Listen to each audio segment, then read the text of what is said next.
It's Conduit News Radio with Paul Harrell.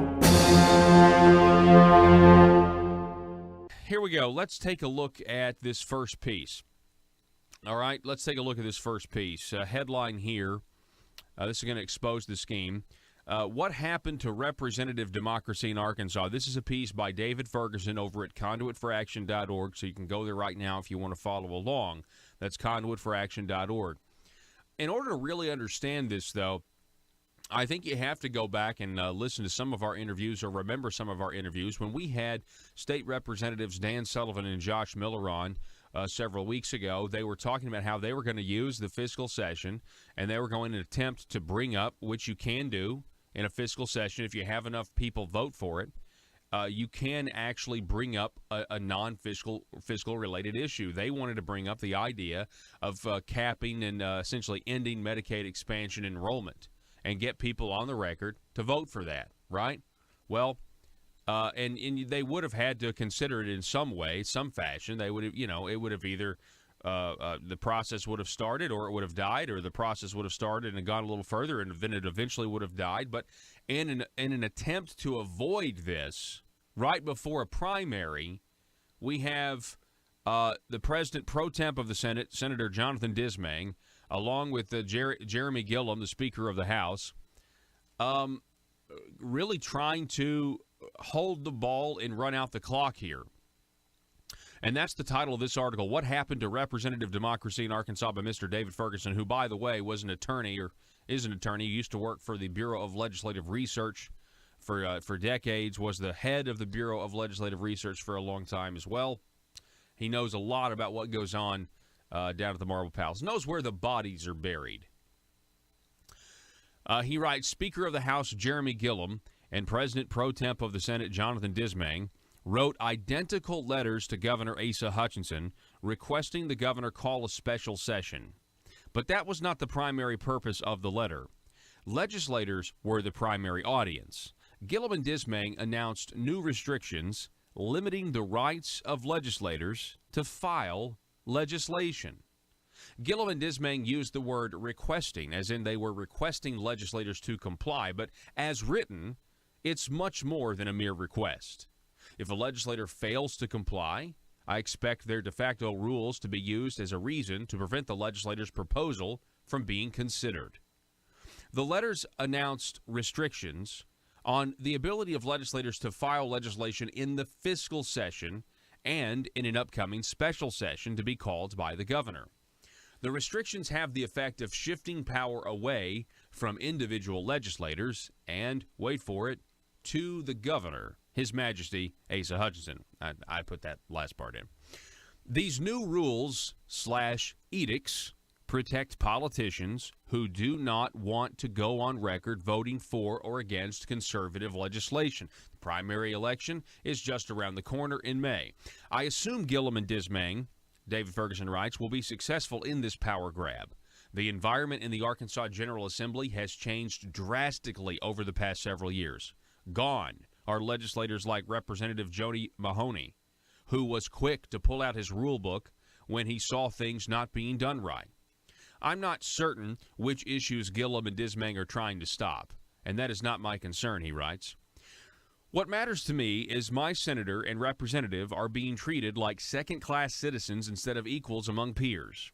Your legislators are being treated like second-class citizens, unless they are in the clique. Gillam and Dismang wrote in their letter, quote, It is our desire to maintain the integrity and voter intent of this fiscal session by focusing strictly on appropriation bills and the budgetary matters of the state. End quote. Their assertion about the intent of the fiscal session is false. It seems inconceivable that a Speaker of the House and the President pro temp would not know what the people said through the Arkansas Constitution. The Constitution never intended to limit the fiscal session to only appropriation bills and budgetary matters. Instead, the Constitution explicitly provides a method to consider non-budgetary issues during a fiscal session. Under the Constitution, it is harder to get non-budgetary items considered, but it specifically allows it. Article 5 Section 5C2, a bill other than an appropriation bill may be considered in a fiscal session if 2/3 of the members of each house of the General Assembly approve consideration of the bill. David Ferguson goes on, it is my recollection that when the amendment to add the fiscal session was written, the sponsors included the option to introduce non-budget bills so that the legislature could deal with some important non-budget issues in the fiscal session. They wanted the legislature to have this power so they would not have to beg the governor to include an issue in a special session. Gillam and Dismang's position is just the opposite of what was intended in the Constitution. They are handing the legislature's power back to the governor with this letter. And I saw some people on Facebook who are clueless. They took the bait. They read the letter, and they were on Facebook saying, thank you, Senator Dismang. Thank you very much. It's so good. And it's like, no.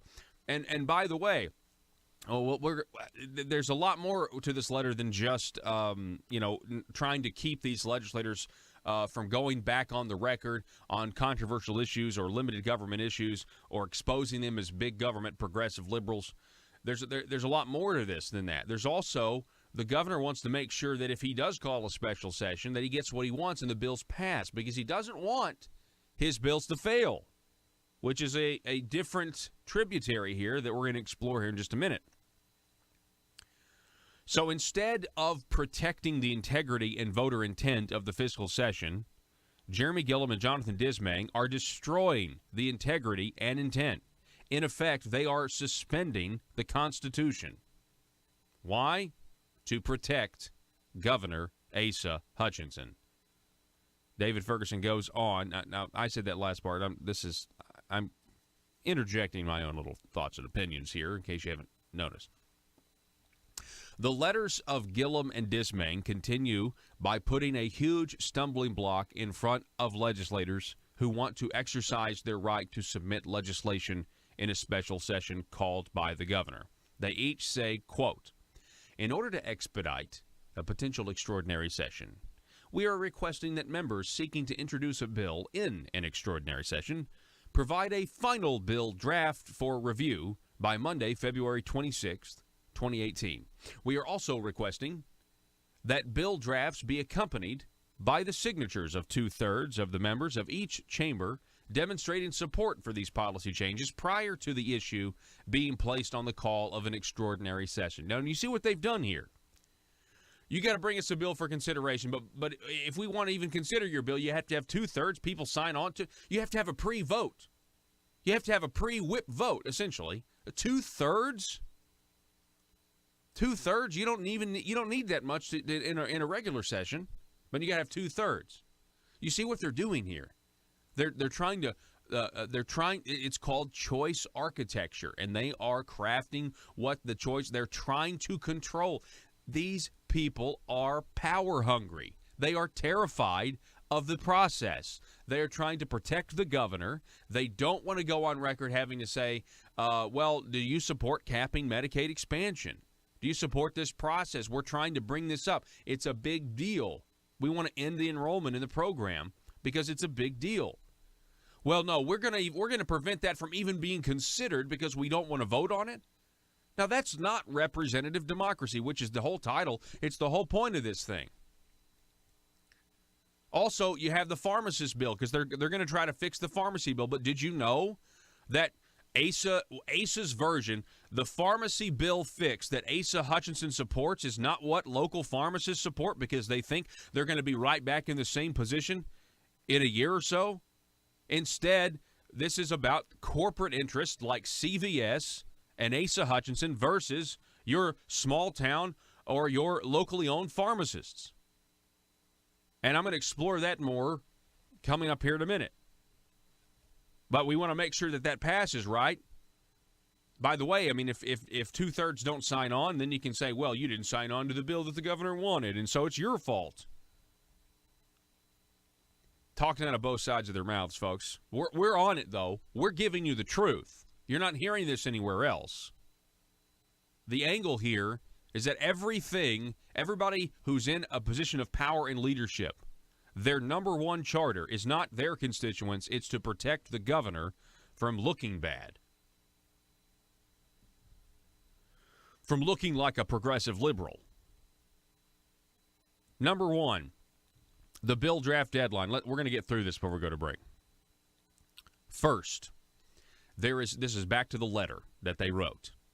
There is no House or Senate rule requiring pre-filing of draft bills at an extraordinary session.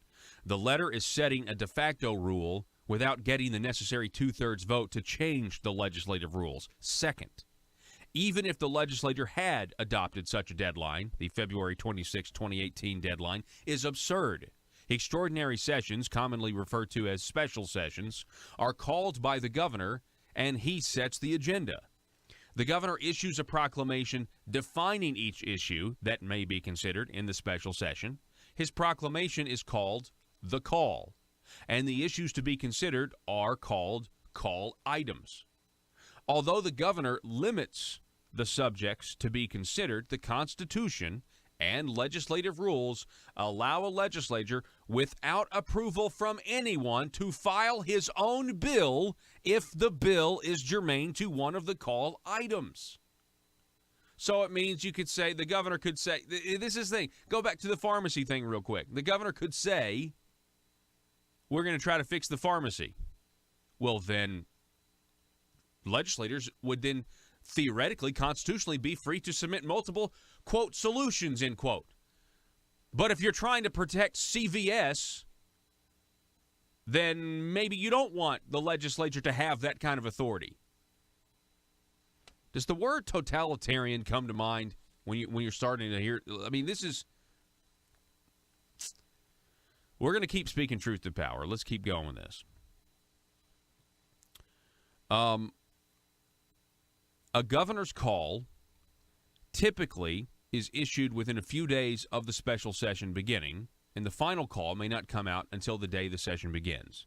But Gillam and Dismang want draft bills to be filed by February 26th, which could be before the final call comes out.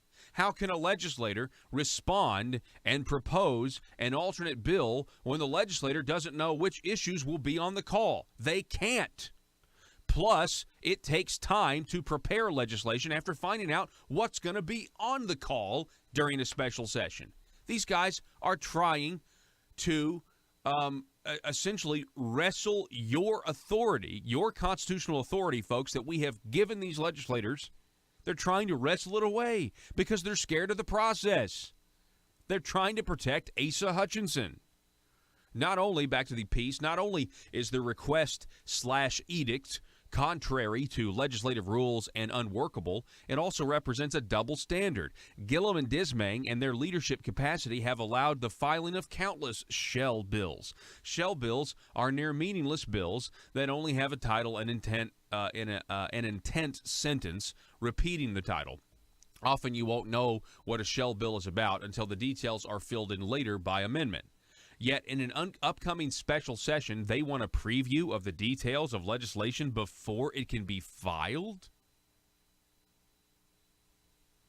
Unbelievable. We do have to go to break before we finish this up, but you need to read this, share this. This is absurd. This is absurd, and these people are drunk on power. The people in leadership, they are not conservatives. These people are big government Republicans, and they are I mean, I don't know, they're trying to protect the marble palace status quo, and they're doing anything they can to take the power away from the people. That's what's really at stake here. We've got to take a break. Don't go anywhere.